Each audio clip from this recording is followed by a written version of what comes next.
बिहार 2025 विधानसभा चुनाव की तैयारी में पूरी तरह जुट गया है। यहाँ हर 5 साल में सत्ता बदलती रहती है और इस बार मुकाबला और भी कांटे का होने वाला है। 243 सीटों वाली विधानसभा में बहुमत का आंकड़ा 122 सीटें हैं। इस चुनाव में 3 बड़े खिलाड़ी हैं, एनडीए, महागठबंधन और नया चैलेंजर प्रशांत किशोर की जनसुराज पार्टी।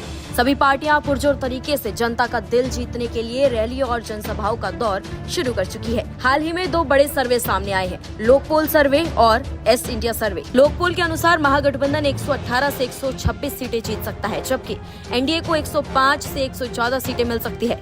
बाकी दलों को 2 से 5 सीटें मिलने की संभावना है। वहीं एस इंडिया सर्वे ने क्षेत्रवार विश्लेषण किया है। पूर्णिया में मुस्लिम वोटरों की वजह से महागठबंधन बढ़त में है। मगध और भोजपुर में एनडीए मजबूत दिख रहा है, जबकि भागलपुर की 12 सीटों में महागठबंधन और एनडीए के बीच कड़ी टक्कर है। इस चुनाव का नया ट्विस्ट है प्रशांत किशोर और उनकी जनसुराज पार्टी।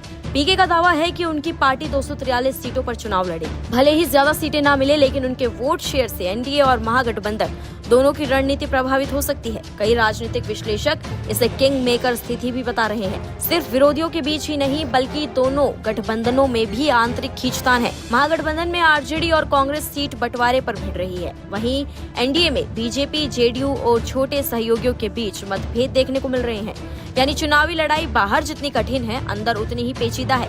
अब बात करते हैं जनता के मुख्यमंत्री पसंद की। सर्वे के अनुसार तेजस्वी यादव को लगभग 33% का समर्थन मिला है, जबकि नीतीश कुमार को 24% का समर्थन मिला है।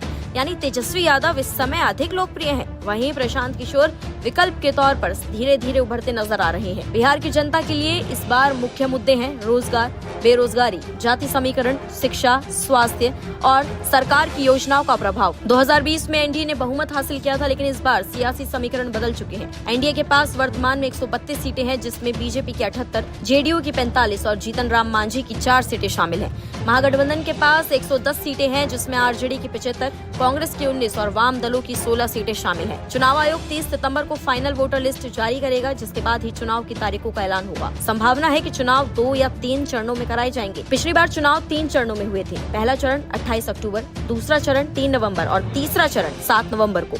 इस बार भी अक्टूबर-नवंबर के बीच चुनाव की तारीखें तय हो सकती हैं। आपको बता दें, 2025 बिहार विधानसभा चुनाव के समीकरण फिलहाल काफी दिलचस्प नजर आ रहे हैं। महागठबंधन बढ़त में है, एनडीए अपने बचाव की रणनीति में है और प्रशांत किशोर का नया मोड़ पूरी खेल को और रोमांचक बना रहा है। अब देखने वाली बात ये होगी कि जनता किससे अपना अगला मुख्यमंत्री चुनती है और किसका प्रभाव ज्यादा निर्णायक साबित होता है।